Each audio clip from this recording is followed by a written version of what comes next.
Cultivating program. And we are having a conversation about that same thing. And she will be sharing her experience, and we are eager to learn from the Philippine experience.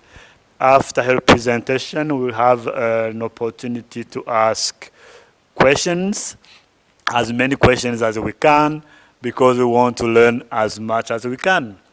So we are glad you accepted our invitation. We are sorry you cannot be in person, but hey, we will use what we can. And the floor is yours, Tet. Thank you. Thank you all. I am so honored to be here with you virtually. I really tried my best to be able to get there. I was so thrilled that I was invited to South Africa. Um, as some of you may already know, I have been voicing out against the genocide in Palestine, and so I have been listening to South African voices and Irish voices about that, and Spanish voices, and I have been deeply inspired by your leaders who have been voicing against genocide far earlier than most. So, right now, I want to share my screen. Oh, let me make you a co-host. I have to be enabled by the host, though. Doing so right now. So, in the meantime, I would just like to add that my experience comes from the fact that I have served as the Unitarian Universalist Church of the Philippines president during the pandemic from 2019 to 2022. And it was during that time that we decided to pilot the UU Ministerial Formation program. It took me a while to really find a silent space around here. My house is along the road, so you can hear some transportation. I'm so sorry about that, but it's going to dwindle in a while because it's almost 9 p.m. here and the activities will subside soon. I will try to share. All right, there I'm able to share now.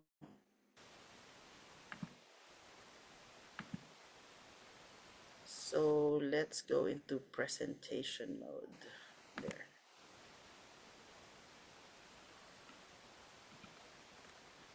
Again.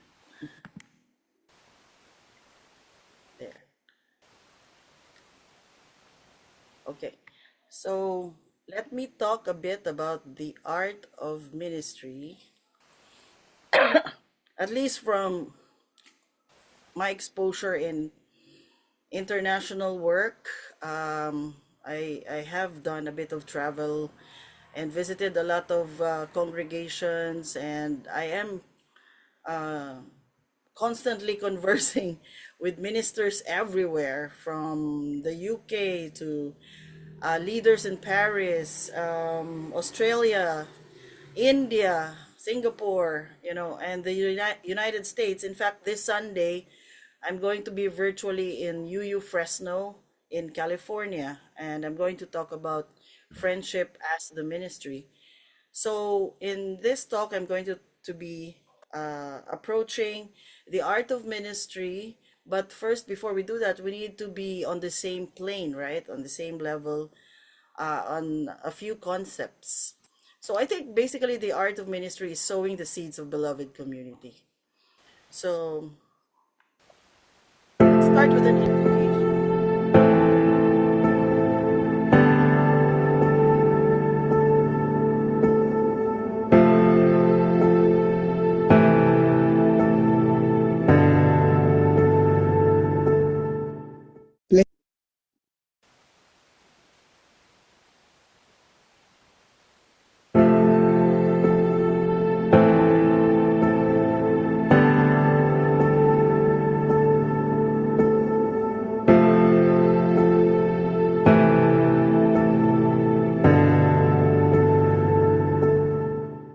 Blessing for the movement. May I invite you to meditate on these words. We are made by movement. We are made of movement.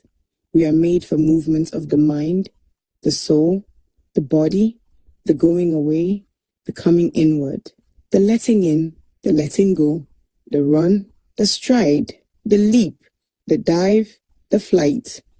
Movement is an expression not just of life, but of agency. It is harder not to move than to move, and so great is the task to be intentional. We cannot forever hide within our questions. A time will come to risk mistakes, to ask aloud, to be naked in thought and intention so that we can learn to be in conversation.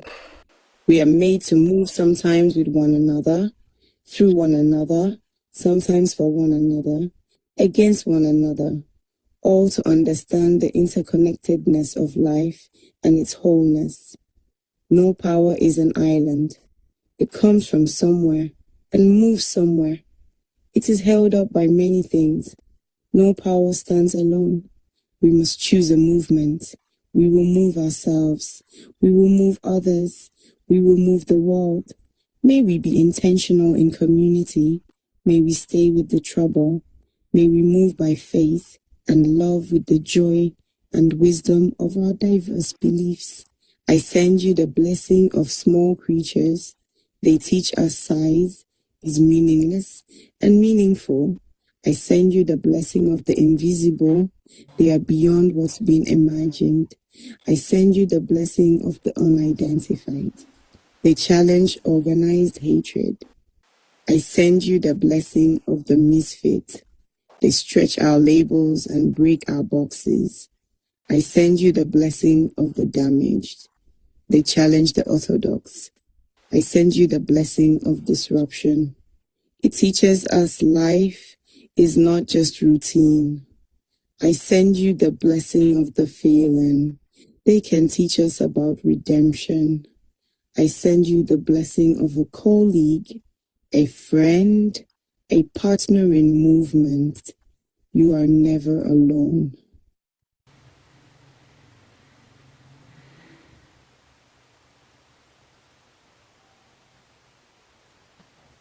So again, I'm Reverend Tet Gallardo, and I will be sharing my beliefs, my experience of reality, my perspective, my hopes. And you will share yours, please, also. And this is how we evict the landlords of our present realities. So, wait, sorry. So I was asked to share the journey of the UU Church of the Philippines when we led the program on UU Ministerial Formation. But we need to agree on certain notions and have a basic understanding of concepts before we proceed. So please bear with me. Have we crossed the threshold of moral influence? Please reflect on this. How can people believe in morality in a world of impunity? So I think these are the top two questions that ministers are grappling with at the moment.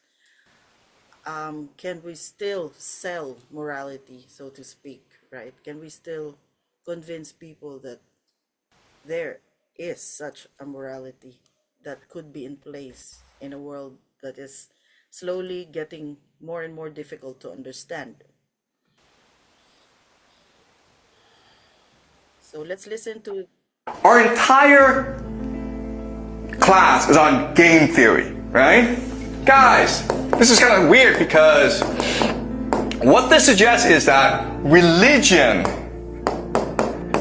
is more important, okay? So what's the point of game theory if people don't play by game theory? If they're just religious fanatics, all right? And the answer is this, and the answer is, it's still game theory. But the problem is that what you think, the game that you think they're playing is not the game they're playing. The reward that you think they want is not the reward that they want, okay? We think in terms of material things, okay? So money, resources, power. We think that the war is being fought over these things. And it's not. Alright? The grand secret, the grand reveal of the semester, of this course is this. The real power, the real currency in the world is not money, it is human consciousness. Or basically attention. Okay? This is it, guys, okay? Once you understand this idea, you understand everything. But this is a hard idea to understand, so I'll need some time to actually explain this, alright? This war is being fought to control the consciousness of the human race. Because it is our consciousness that creates reality itself. That's the source of all wealth and all power in this world. Okay? That's why this is happening. In other words, this is a war not just for Iran. This is a war not just for the Middle East. It is a war for the soul of humanity. This is what's happening, guys. Alright? This is what World War III is. World War III is meant to be the last and final war of all human history. Because whoever wins this war will control the very soul of human existence for all of eternity. Okay? That is the end game. And I know this is hard to understand, but as we go along, I will explain this to you. Okay? That is the grand secret behind the world. Everything that you believe, everything that you see today, it's all an illusion.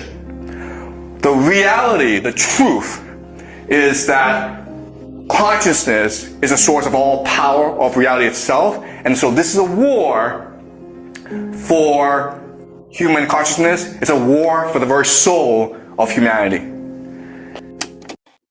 So that was Professor Zhang of Predictive History from China.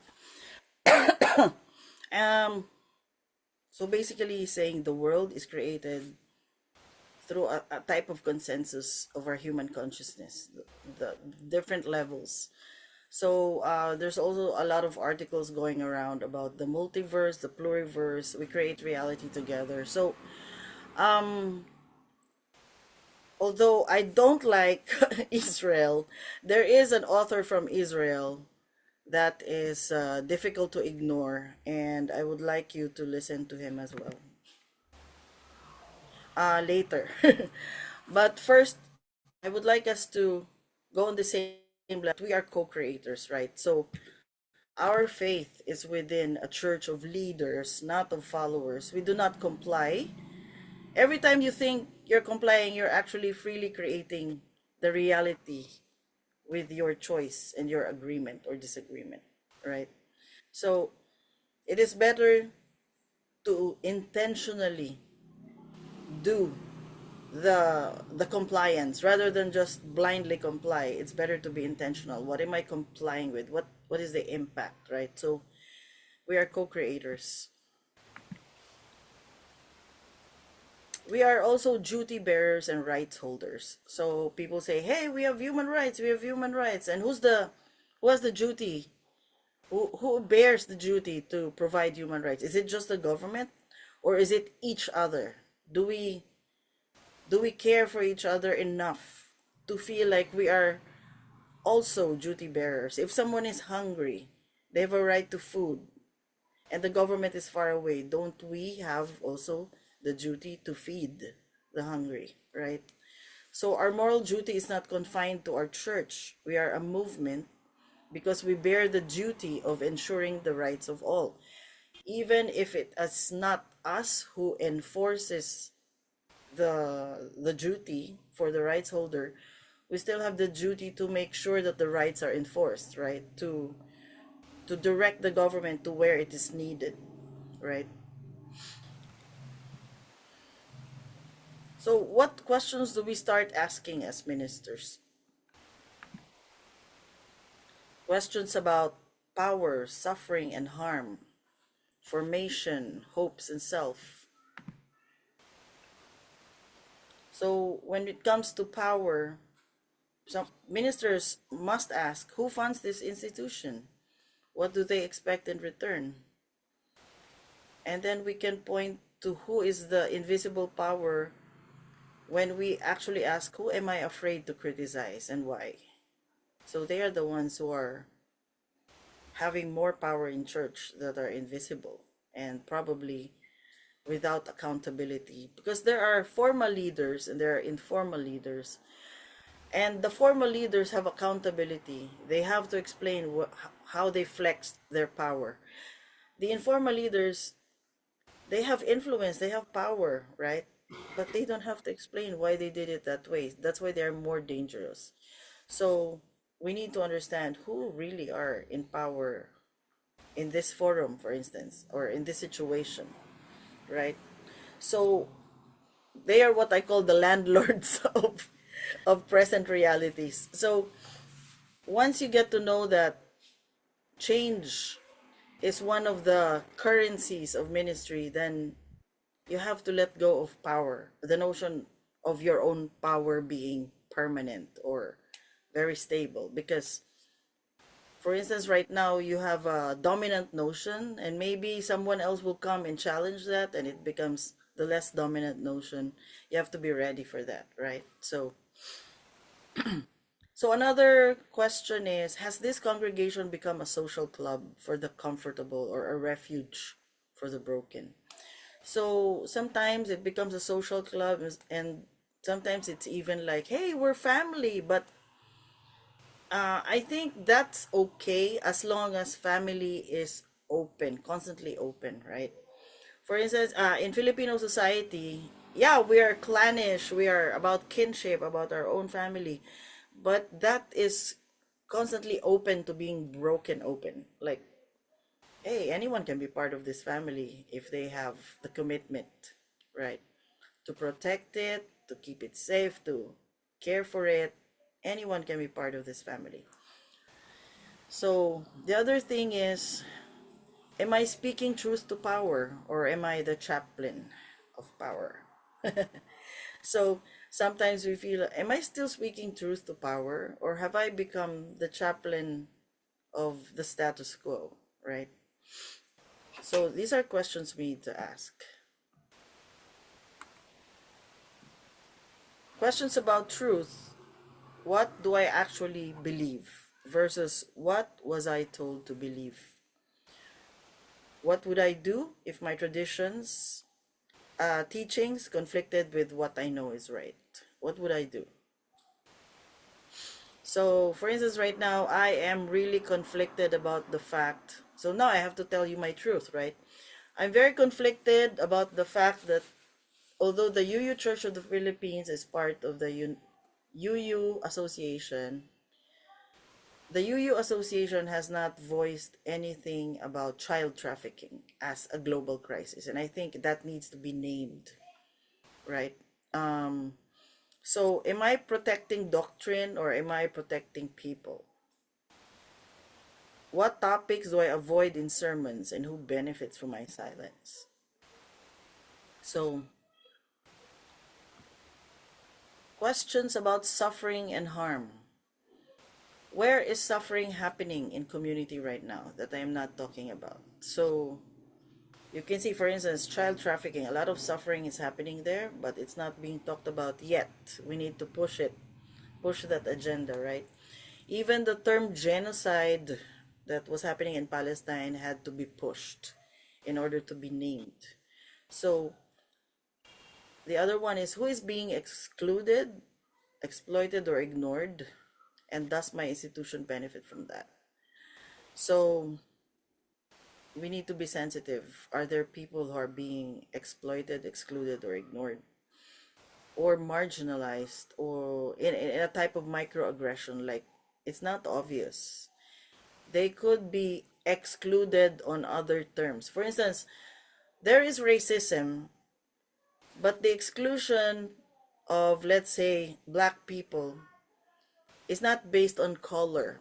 Formally, the way they say it is, oh, it's not because they're black, it's because they didn't study this much or something like that, right? And then when you trace it, black people have not the same access as white people in terms of education, and that's not their fault, right? So they're already excluded in the system, they're already marginalized in the system, and then when we are in church and we want to have equal opportunities, we don't equalize the opportunity for them when in fact we could. And I am a type of leader who constantly asks, not will this work? I don't ask that question. My question is, how can we make it work? That's always my question. So if we want to include the marginalized, how can we make it work? Right? So I remember in where was that again? In Illinois, in New Orleans. So there was a UUA General Assembly, and Reverend Diane Roulert and Fulgence was there, and all the other international folks, and I led the Spice Communion. So Diane, my very good friend, my very sweet friend, said, "So Tet, how do you do the Spice Communion?" I told her, just go through the colors of the spices in the grocery store. Just go through the colors and just take the spices, right? And I'll make sure that it tastes good. And she goes, "Are you sure this is gonna work?" I said, "I've done it in many contexts already, in Berkeley, in other states where they asked me to speak. I already did this. Just trust me. This will work." So I asked people, all the spices there are different colors of the rainbow, right? I asked them, just put the spice that resonates with you, just put it in the bowl, and then sit down. And then I will put the olive oil and the broth and then mix it. And then I asked them to come back and dip the bread, right? So they dip the bread and they all say, "Wow, that tastes good," right? So I I facilitate the learning by saying, that is how we make love work, right? We don't say, will love work? Will inclusion of everyone work?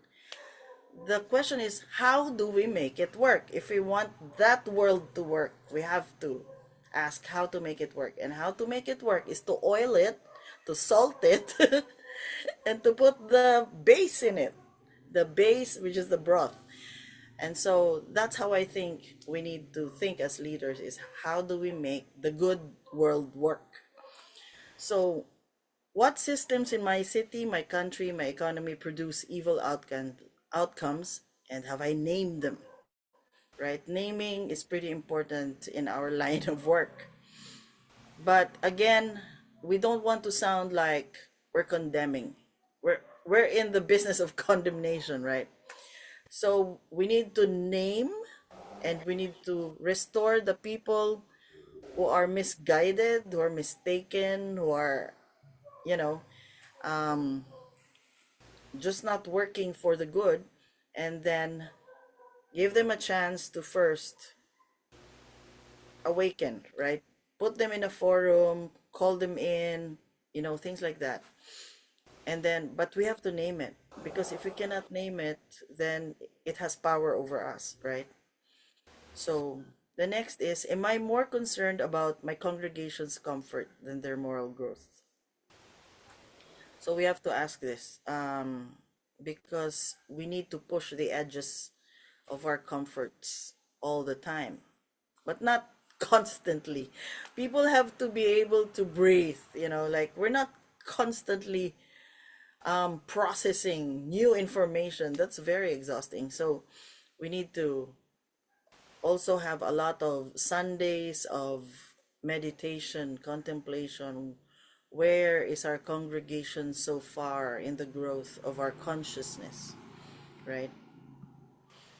So, questions about formation.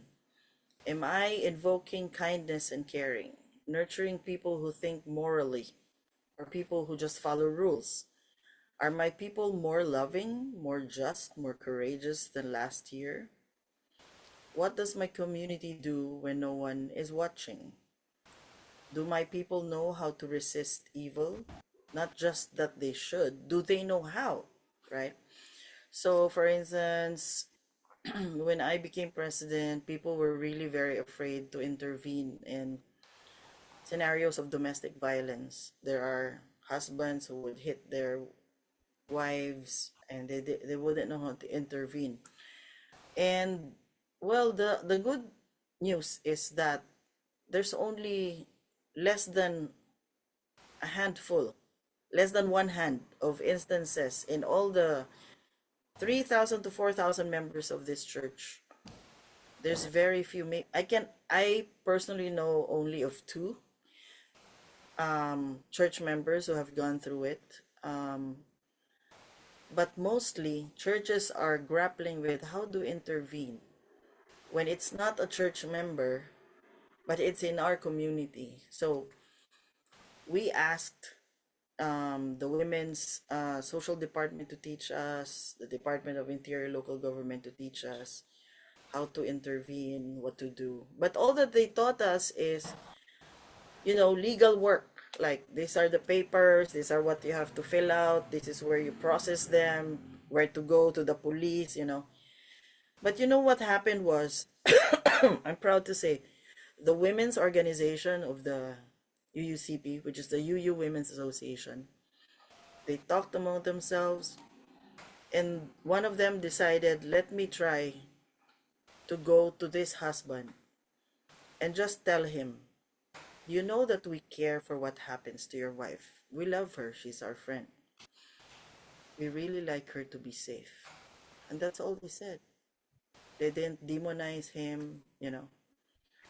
But then they asked him, what happens when you're very angry? What makes you angry? But you don't have to do this, right? So anyway, they tried to talk to him as a human being, and it never happened again, I swear. So, and the government actually prescribes to take the wife away from the husband right away. And they didn't do that, but the husband didn't do it again. So one of the things that actually work and has worked, even in a lot of scientific research and communities, what they say is observation usually changes things. When you just say, we see this, it usually changes things. But apparently, in the world of the Middle East, in Israel, it doesn't work. But, usually among people who still have common sense, it pretty much works. So, questions about hope and grace. What are my sources of nurture? So we constantly have to ask, am I being nourished by my community? So a minister who thinks that they are the savior of their community, they are the right one, they are the enlightened Buddha coming to their people, will never be nurtured by that kind of sensibility. The only way to be nurtured is to really see how people around you are planting their seeds of love in your heart. So that's why in all of my ministry work, I usually say, I don't feel like a minister. I feel like the people are ministering to me all the time. And it's because I really see the effort. Like, there was one time a 3-year-old just took his drawing and said, hey, look, this is you, Reverend Tet. And you can see in his writing, it says Reben Tet. And it was so cute. And that kind of thing, you let that nourish your soul, right?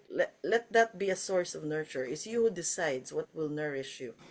So the other thing is, how do I recover the right perspective on difficult matters? So I'm sure a lot of us have gone through difficult matters, and when you look back on how you've sort of survived that, you will discover that there has been a change in perspective, and that's how you did it. So we constantly have to ask, what is the perspective that's going to put me on a higher plane, right? To make me the bigger self that I need to be. What is that perspective? And then, who are my support system? And in the Philippines, it's difficult because we don't have spiritual directors in place. Like, I don't have anyone I can constantly disturb with my problems in ministry. So we are quite independent as ministers. However, our support system may not be spiritual direction, but it is usually the beloved community, like the values are, our values are constantly articulated every day. This is how Filipino culture works. That's why I constantly ask, am I a UU or am I just getting better at being a Filipino?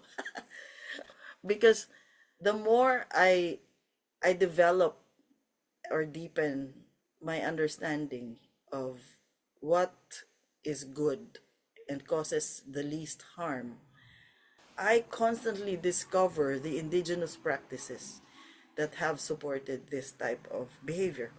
So, for instance, friendship. I when I was first taken to the United States as a minister, this has always been my mission is to make good friends. I want to be a good friend to them. And that to me was a rebellion of how the system constantly romanticizes intimacy. Like intimacy is about lovers.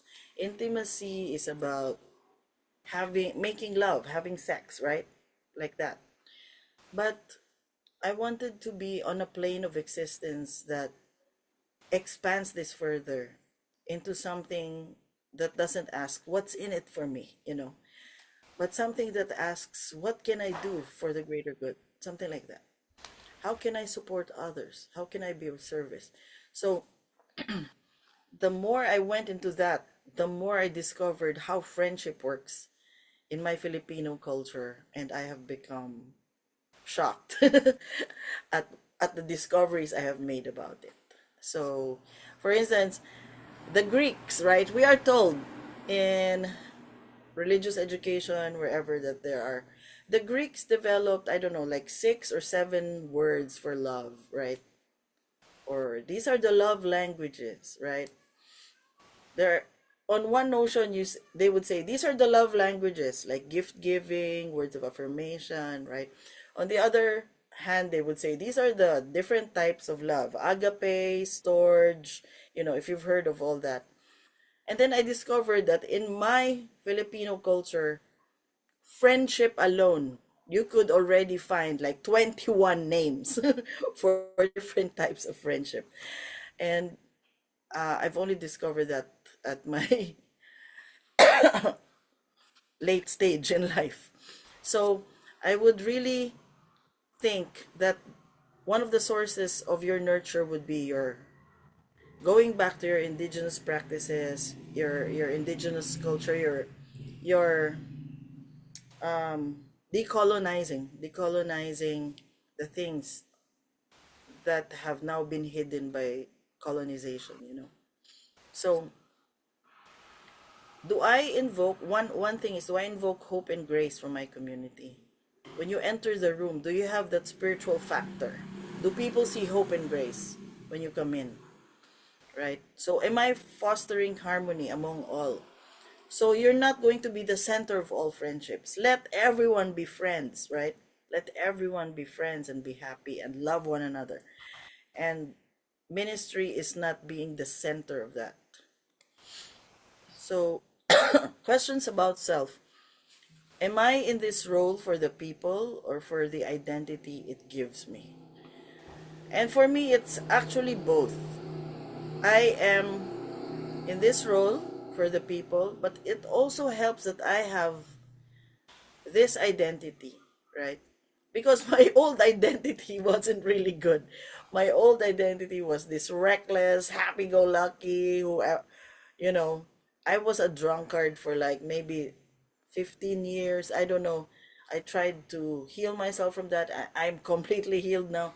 But having this identity as minister actually helped me anchor myself in my convictions. Like, hey, you know, I have an anecdote where it's funny. My girlfriend and I, we were in this arcade, right? You have the shooting range. You can shoot on little statues there, right? Little dolls, and you can shoot. And then this man who was guiding my girlfriend on how to do it, he was actually caressing her and touching her. And my girlfriend was very innocent, right? So I actually took the man's face and I said, "Hey!" you know, that's what kind of rebel I was. And this is funny because my girlfriend told me, "Tet, I can handle it. You are going to be ordained next week." so, so she told me, "Hey, hey, you know, when you're ministering, this is what you have to be," you know. So, yeah, and I really had to grow into those shoes, right? So, yeah, that's where we are. So, questions about self. What sin or blind spot do I have that my congregation already sees but won't tell me, right? So, you have to be the one who is the child pointing out the emperor's clothes. It's not there, you know. That story about the emperor who wanted to have the best clothes and the tailors were trying to scam him. And they said, "Oh, you do have clothes. They're just invisible. You have the best clothes." And then he paraded nude. And then, so this is just a fable. This is just a story. So he paraded nude, and then the little boy said, "Hey, look, the emperor has no clothes." Because you have to point at that blind spot. That's your role. So, has my theology grown in the last 10 years or calcified? Um, I think mine is constantly getting questioned. In fact, I've come to a point where I don't think my theology matters as much as my behavior, you know. Um, Also, when people uh, ask me about my theology, I would say it doesn't matter in my church what my theology is. In fact, my church doesn't even know that I'm actually practicing Buddhist. I'm actually an agnostic theist, you know, and you have to Google that because it's hardly about me. When I preach, it's hardly about my theology. It's more about how do we make this world work among us, you know, something like that. I look at the functional questions rather than the philosophical. So, do I have anyone in my life who can tell me I'm wrong? This is very, very, very important.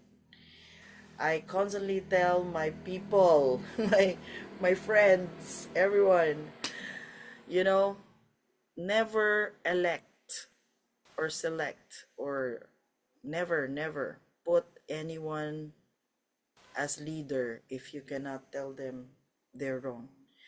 If that person is too much of an icon, no, they don't belong in that role because you cannot tell them they're wrong because you admire them too much. They shouldn't be serving you. The ones who need to serve you are the ones whom you can tell if they're wrong. So, moving on. So, what is the work of ministry? Yeah. We have to ask what is the work of ministry? Okay.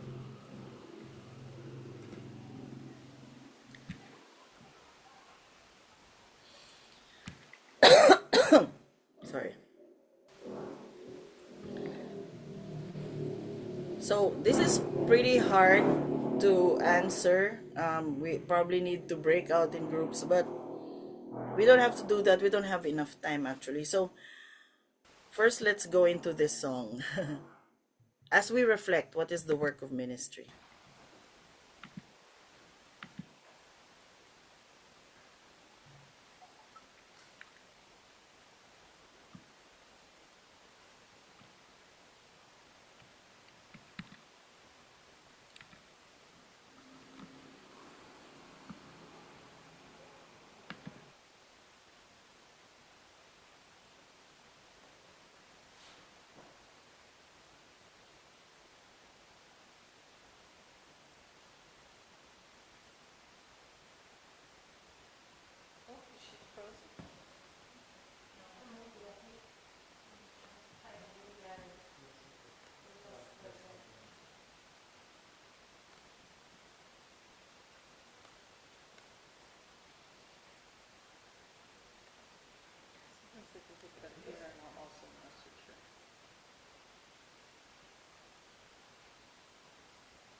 lost her.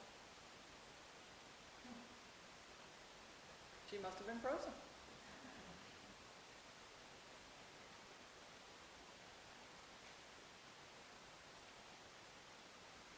Okay, I'm gonna pause it.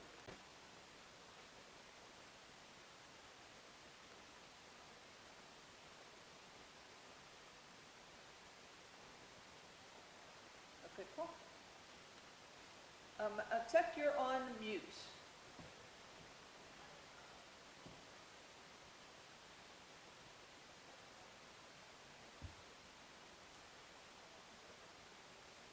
Got it. Okay, let's do the presentation here. Let's go on a song break. Okay.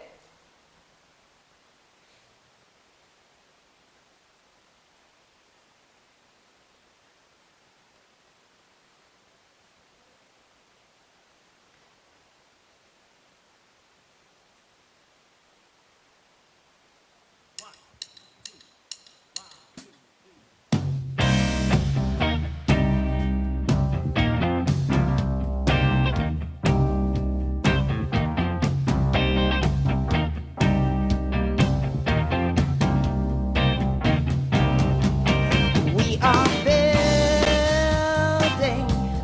a new way. Together, we are building a new way. Together, we are building a new way. Getting stronger every day. We are building a new way. Together, we are working to be free. We are working to be free. We are working to be free. Good.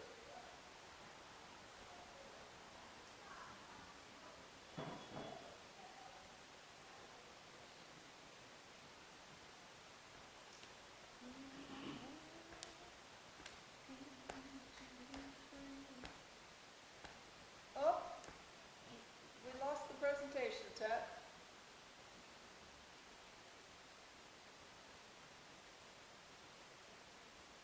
Oh, now we got two Tets.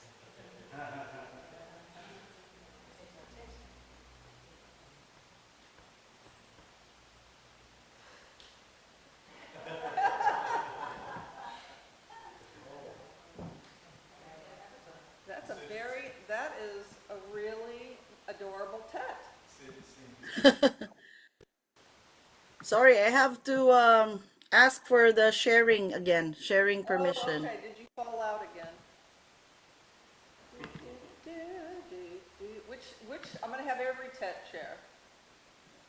Okay, there, all the Tets are co-hosts. Yeah, all the Tets are co-hosts now. Okay. How'd you get that cute little drawing of you? I want one of those. That's called the avatar. Is it? I can't wait to do one.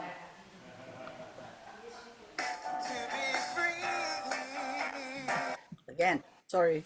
This is important.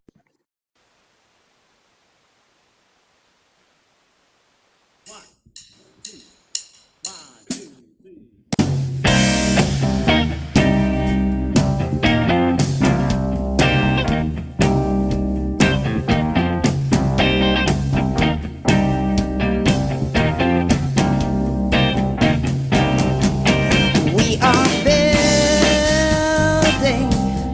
a new way. Together, we are building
So it's easier to actually answer what is not the work of ministry.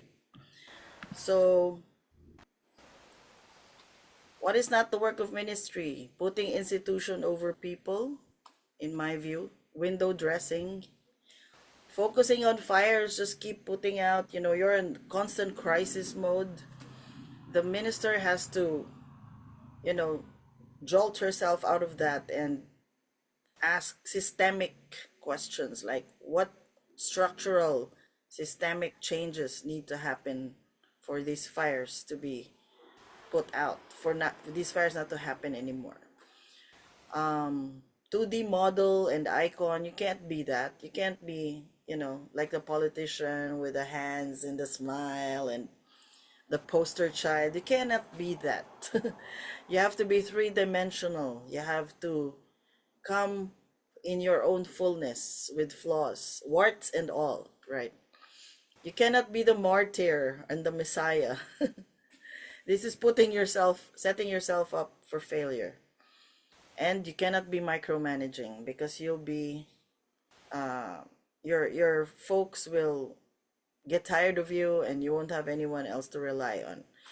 You need to let mistakes happen in the process of learning.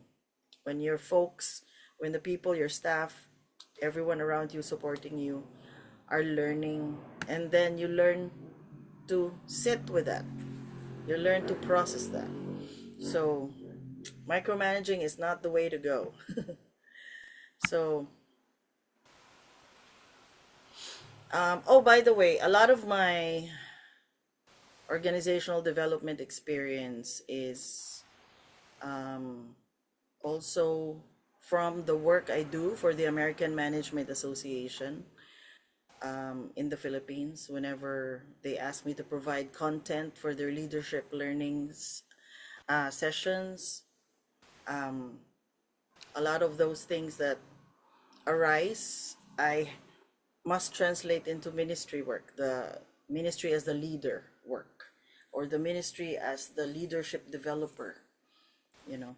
So here, this is one of those sources that I got from that kind of work that I do. So it says here, the function of a leader within any institution is to provide that regulation through his or her non-anxious, self-defined presence. So you have to come in with confidence that you have the good intentions, you have the sensitivity to the impact of your behavior, you have the morality to apologize if you're wrong, you know. You must come in as a non-anxious, self-defined presence. So, in this website, the Systems Thinker, this is also something that I learned from management consultancy that I do. By the way, one of my clients is the Central Bank of the Philippines. And yeah, it's funny that I am in the business of ministry and I'm also in the business of risk management, leadership development, and all that. So this type of systems thinking is like my second cloak, right? So spiritual intelligence, you will not believe it, is also already in the language of the corporate world. So if we do not learn about spiritual intelligence in this spiritual work, then the corporations will have more leverage in defining the reality of our world, right? They're already mining the meaning of spiritual intelligence. Whereas in the ministry, we still don't use this language often. So they are saying there's material capital, there's social capital, and there's spiritual capital. And spiritual capital is comprised of those things that help you deal with yourself, with your consciousness. So that is the spiritual capital. So material capital will say what I think, social capital will say what I feel, spiritual capital will say what I am. Not in terms of identifying yourself to others, but who you are in your core of your consciousness. So the 12 principles of spiritual intelligence include self-awareness, spontaneity, being vision and value led, holism, seeing the larger patterns, compassion, celebration of diversity. You know that when you value diversity, you are actually mining more intelligence, right? So field independence, humility, tendency to ask fundamental why questions, ability to reframe. That's when you know how to shift your lens to get a better perspective.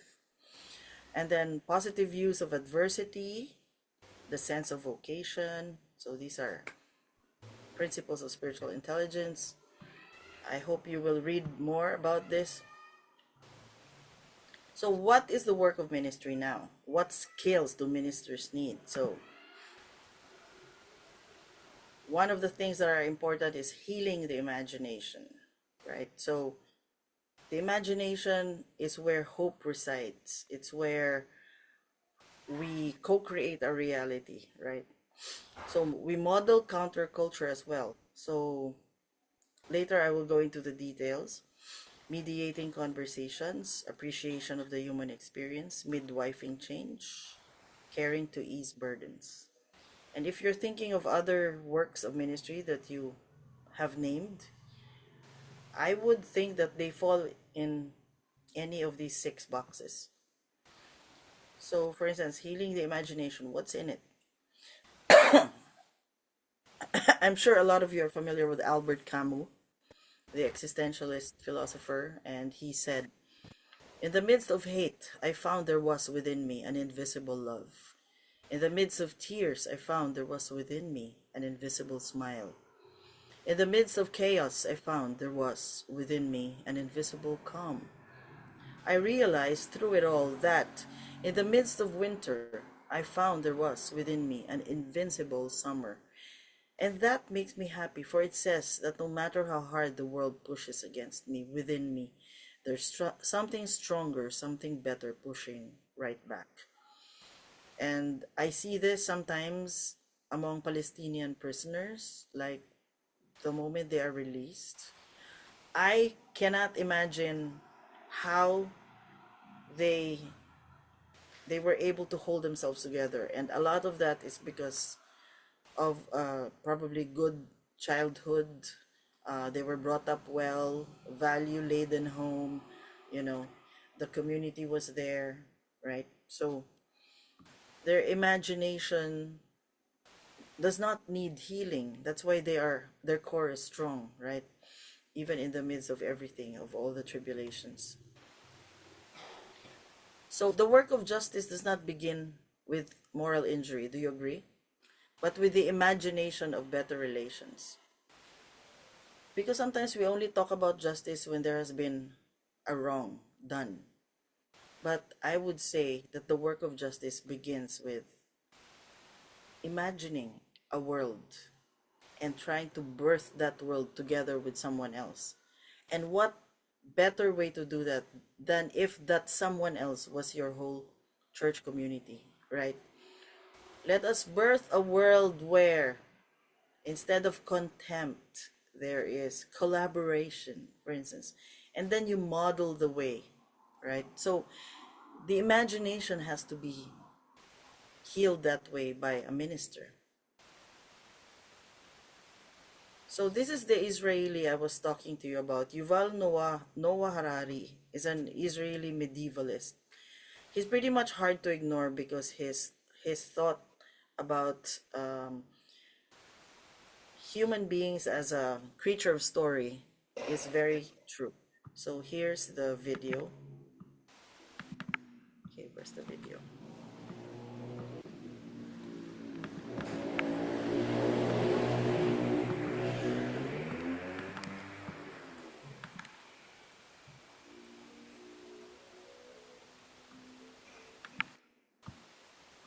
Sorry. Where is the video?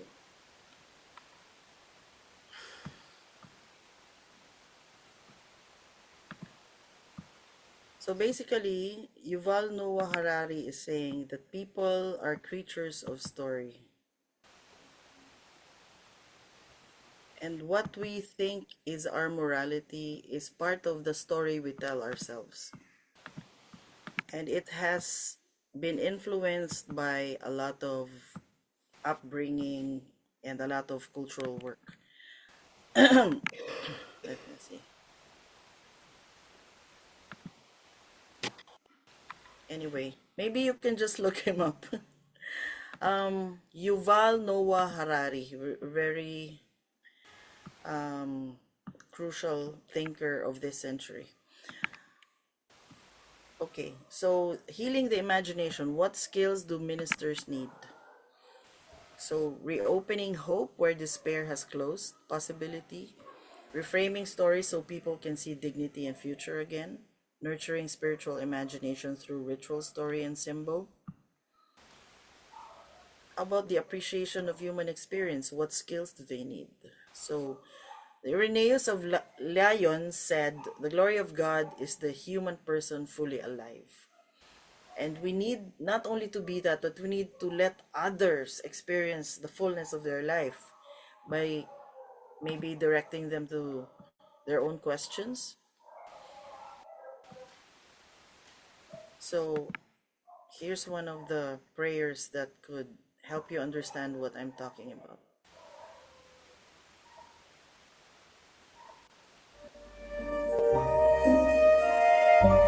This is in the Czech Republic.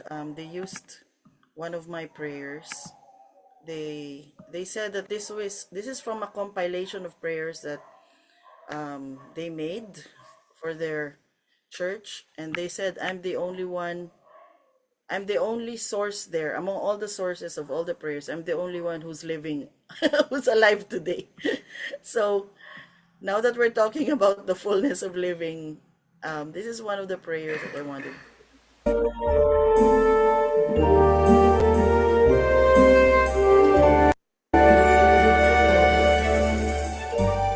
Někdy nastává ta chvíle. Chvíle jistoty. Chvíle zázraku. Chvíle, kdy něco očekáváme. A nebo chvíle, kdy něco ztrácíme.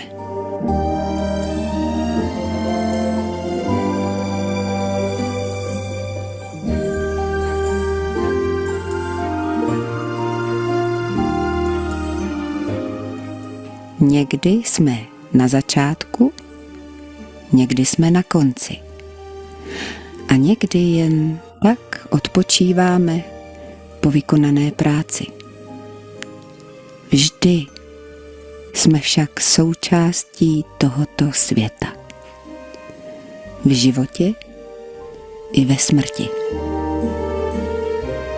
Můžeme být prachem, plujícím po vodě, nebo dechem či popelem, poletujícím ve větru poté, co byl spálen plameny ohně. Důležitá je však tato přítomná chvíle, kterou sdílíme a kterou můžeme společně prožít. Jako by nikdy neměla skončit.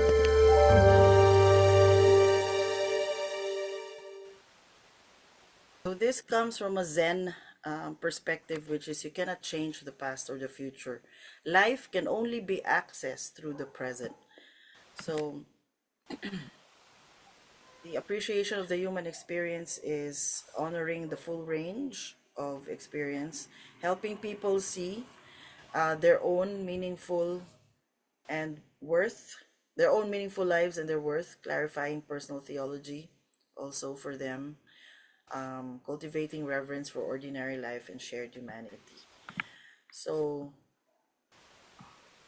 it says here, Gautama Buddha said, admirable friendship and admirable companionship, admirable camaraderie is actually the whole of the holy life. So modeling counterculture, this means living cooperation in a culture of competition, practicing compassion in a culture of contempt, demonstrating integrity and mutual care in community life. With midwifing change, we're helping communities move through changing realities, values, and actors, guiding people to recognize when transformation is emerging. That means research and learning religiously. That's what we do as ministers. Supporting new possibilities while honoring what came before. And then mediating conversations, creating space, a safe space for difficult and honest dialogue, helping people listen across difference and conflict, guiding conversations toward understanding rather than victory. And then caring to ease burdens, offering presence during grief, crisis, and exhaustion, organizing community support so no one carries pain alone, practicing compassion that restores strength and belonging. So, in organizing community support, Filipinos have what we call bayanihan, and it literally translates to Heroes Fest. Suddenly, when someone is in crisis, we all have a Heroes Fest. Everyone shows up as a hero. That's what we do. So it's called bayanihan. And then, oh, I'll just skip this song. We don't have much time anymore. So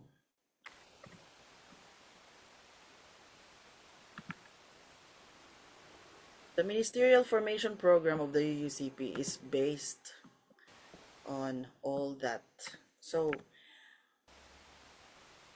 the qualifications of applicants, basic communication, some of them are just high school graduates, commitment to do ministry, and a lot of them have already been functioning as minister for years, moral integrity and accountability to others, spiritual curiosity and the capacity for reflection, openness to learning from others. So the way we have vetted the applicants is we've given them a set of questionnaires that could be answered by personal reflections or essays.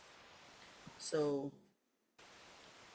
this is the general leadership formation goals, and I'm getting this slide from the slide that we used for that program. So formation goals include all this: self-awareness, spontaneity, all this in the spiritual intelligence list, right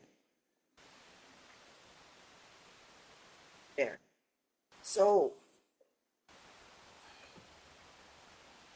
why the Philippine UU Ministerial Program? The average age of a church minister was about 45 years old at the time, and there was a succession crisis. It didn't seem like there was going to be a next generation of ministers. So it was an emergency. So the application process was that they must have served in the capacity of pastor or acting minister for 3 years, endorsed by the congregation, the district council, the UUMA as potential minister. Letter of intent and application letter was part of it. The application form or their data, and then the essays covering the questions.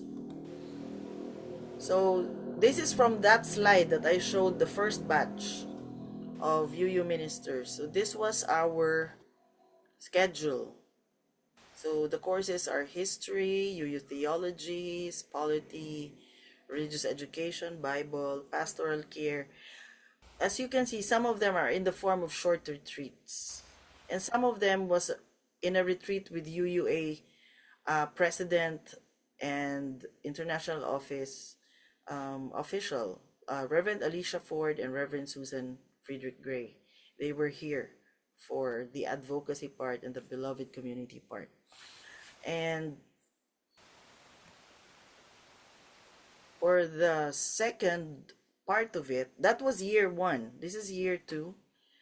So they served 12 weeks as intern or pastor, and another congregation 24 weeks, and then they must have a national project or committee that they are active in.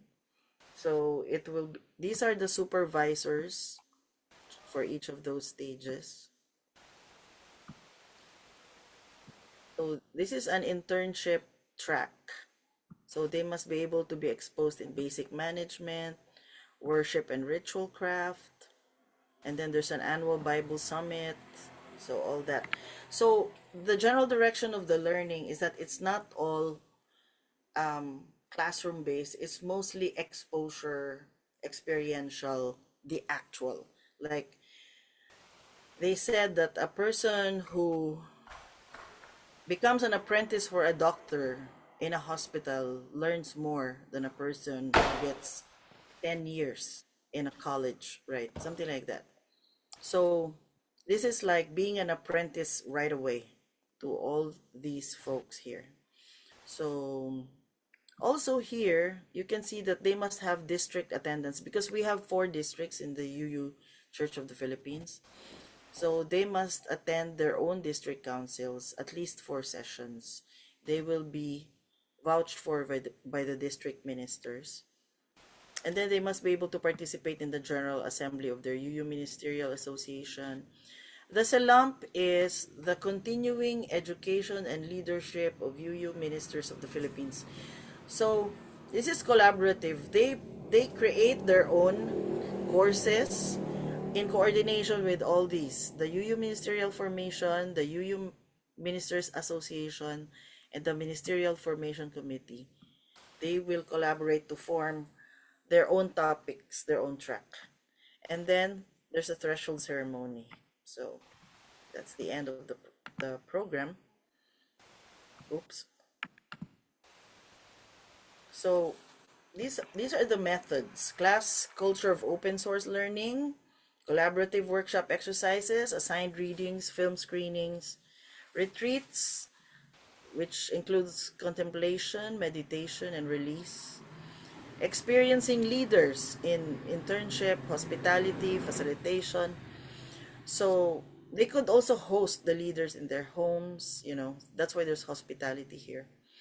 Exposure to various congregations, council meetings, UU Ministerial Association. The main thrust of all this is just to cultivate conversations, learning conversations. So seminars, forums outside UU Wisdom are so encouraged. Community involvement like civic actions, reflection essays, review of various faith traditions and world cultural practices, projects, individual and group projects. So what is the measure of success for all this? Moral integrity and service. So the person suddenly shows that they have spiritual grounding. Well, not suddenly, but they develop, spiritual grounding. They can lead rituals. They have genuine care. Lifelong critical learner is how they how they come to be.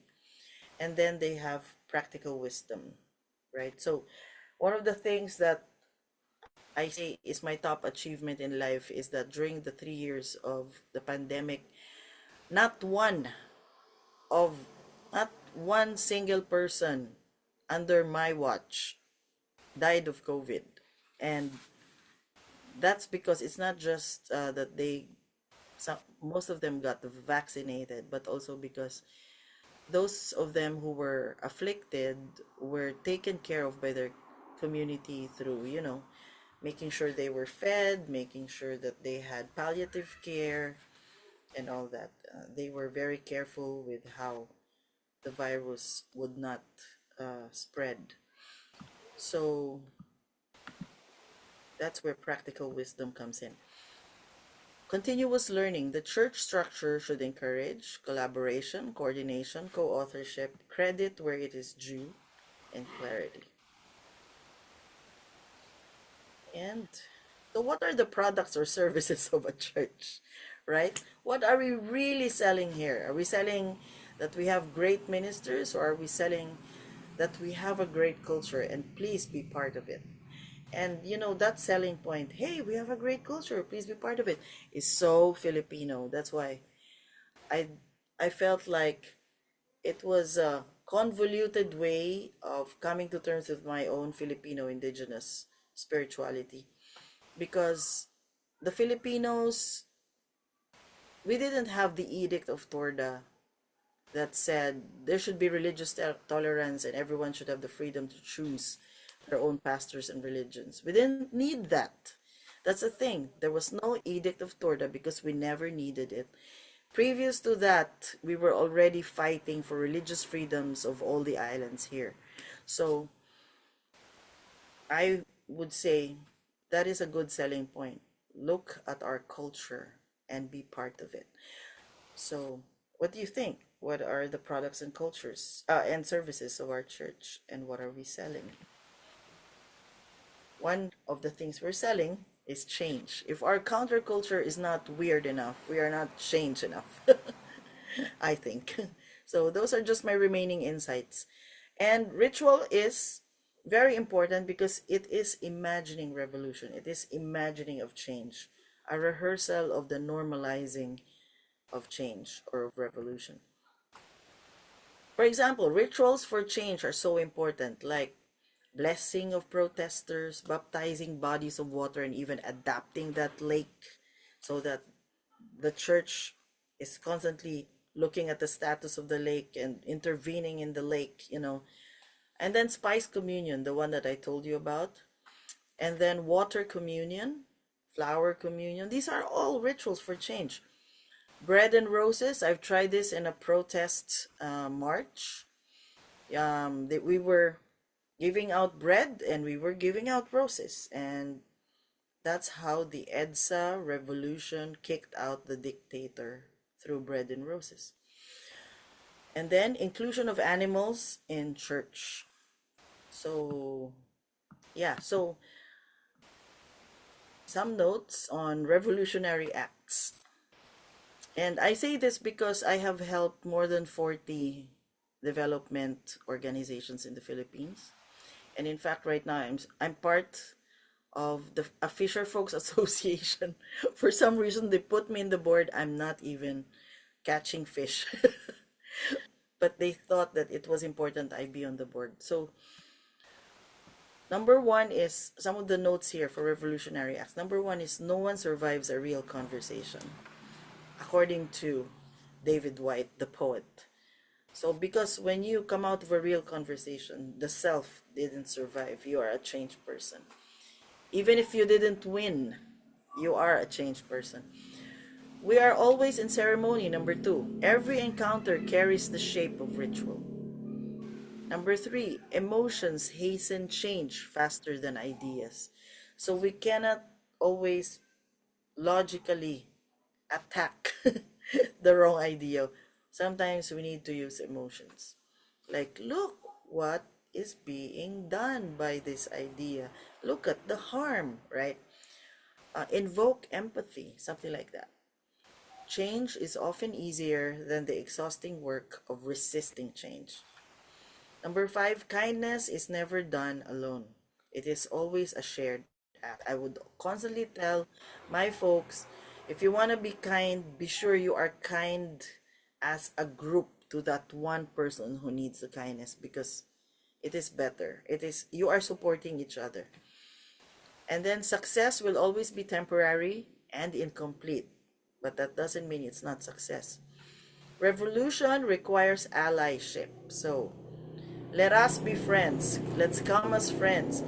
In fact, in one of those invocations I was invited to, there were 500 international participants. And I said, this is one thing we can tell each other. I come here not to harm you. Because that group was so competitive. They were like, I'm the most moral, So I said, hey, let's talk to each other and say, I'm not here to harm you. So number 8, we come to experience the again and again, learning to normalize change through repetition. Number 9, truth-telling is the first act of justice. Number 10, the deepest crisis we face is a crisis of the imagination. So let art begin and flourish. So open forum. If you would like, how have you been helped by a good minister? If you would like to start with a question, anyone who would like to share, what values do you wish to see in your minister? How did the community support a good minister? So thank you again for inviting me.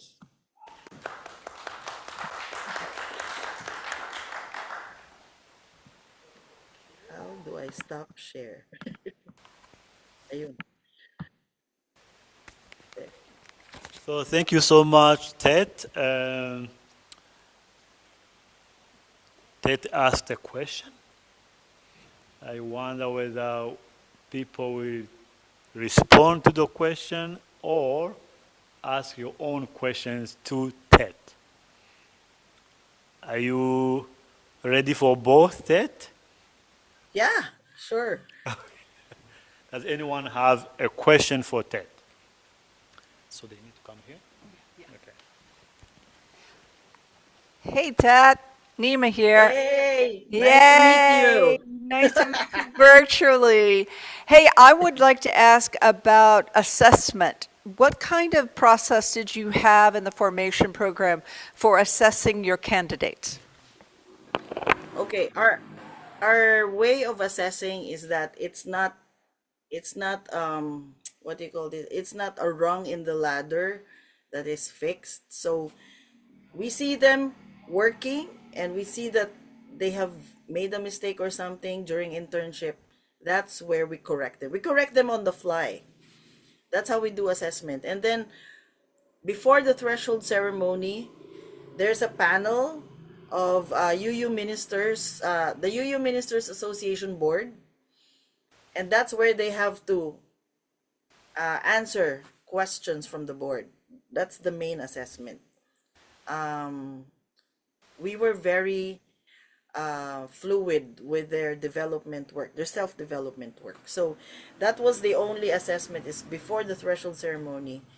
They will be asked very crucial questions and very personal questions because we've already grown to know them, their weaknesses, their self-interest. So that's it.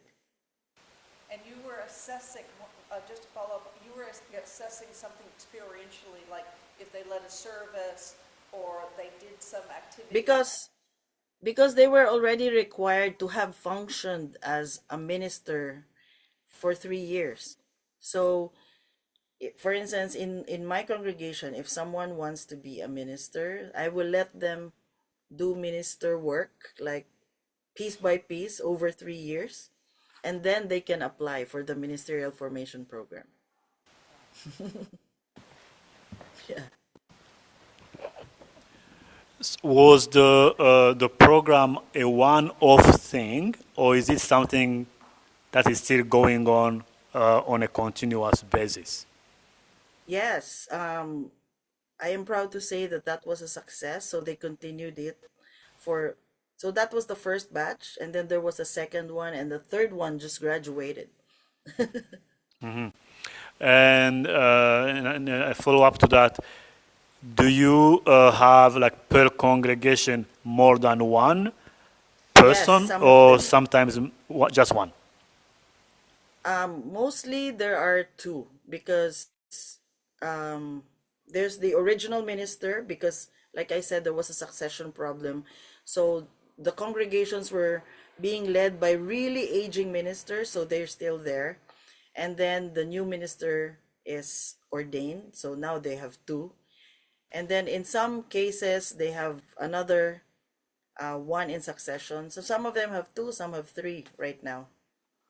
And just to be clear, when you say the UUMA, you mean the UU Minister Association Ministers, of the Philippines, not of North yes. America. No. Thank you. Any other question?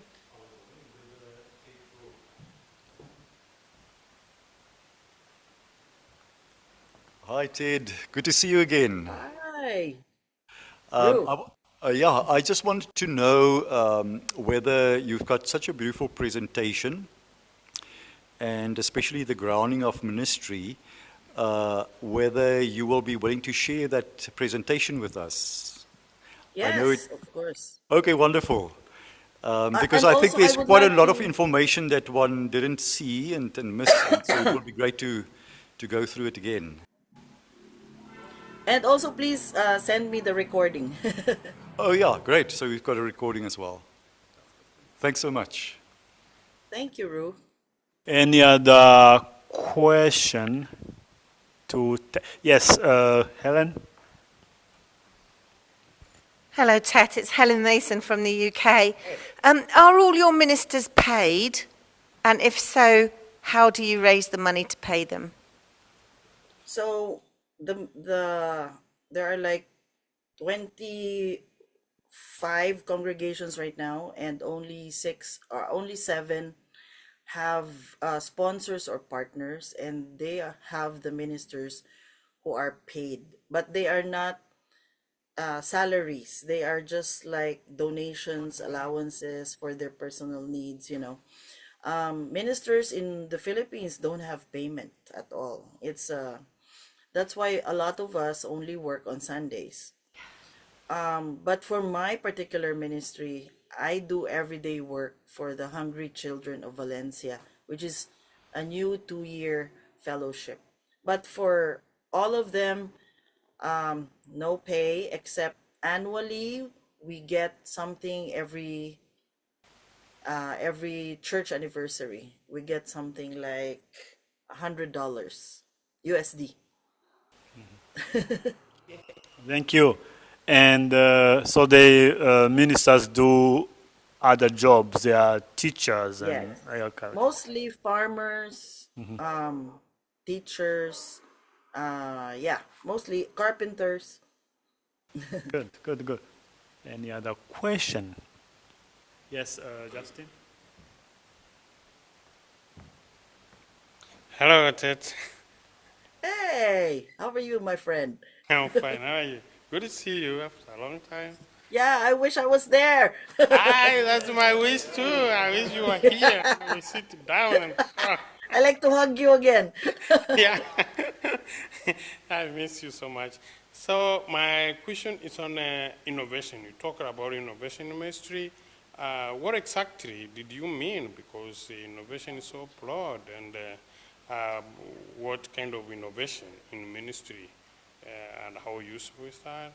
Because innovation is very broad and takes us into Yeah. technology and other things.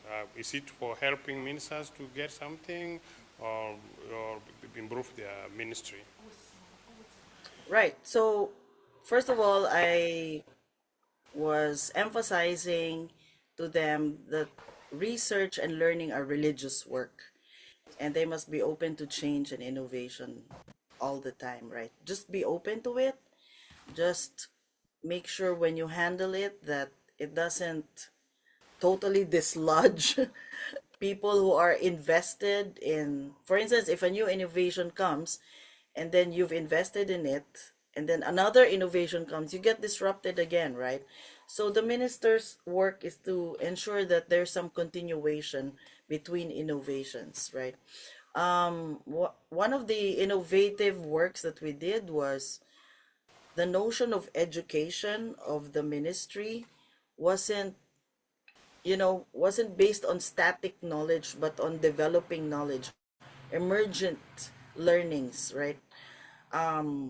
Conversations, what in actuality would work in each particular context, because each church had different contexts. There were churches that were in the city, there were churches that were up the hill, and they would not meet eye to eye when it comes to what innovation might work, right? So some people would want a projector, for instance, just a projector where they can sing together, and some people would say, no, we'd rather have books. Okay. Right. So Uh, one other question is there is the central, like, national organization of churches, and then there is individual churches in different places. What is the relationship between churches and the national organization? It's not related necessarily to the training, but to the general function of churches and how how they operate. yeah, so we're not like the UUA where it's an association of churches, right? And the UUA um doesn't have the authority to direct each church to do something, right? But here we do have a top-down organization, and the UUCP can direct churches on certain things, but not when it comes to their own programs. It only when it comes to policies on reporting, policies on handling money, policies on how to have a partner church, policies on how to handle youth programs, things like that. But we have congregational polity to some extent, but there is still some top-down direction. We still feel like we report to the UUCP national office through the district leaders, because there's the churches and then there's the district. So some are North District, East District, West, and South. And then on top of that is the UUCP national office. So does the UUCP appoint ministers to different churches? Yes, through the agreement of the district ministers. They're the ones on the ground, so they are asked, is this particular person fit for that particular congregation? But because we don't have salaries, what happens is, it's not like in other contexts where a minister will be assigned far away from their home. That usually never happens to us. So for instance, I am here in Valencia. I can start my fellowship here, or if there's an existing church here, then I could become the minister of an existing church. I'll just come in and say, hey, you know me, I was ordained. Can I help? And then they usually say, come. No politics or whatever, because we're not competing for any salary. Yes. Okay, so thank you so much, Ted. It was very good Thank hearing you. you and learning from you. Say hi to everyone in the Philippines. We see Yes, I you will. soon, and hope you share with us the resource and the recording. I pray for everyone's safety. You all know how the world is right now, and I hope that everyone remains safe. Thank you. Thank you. Bye.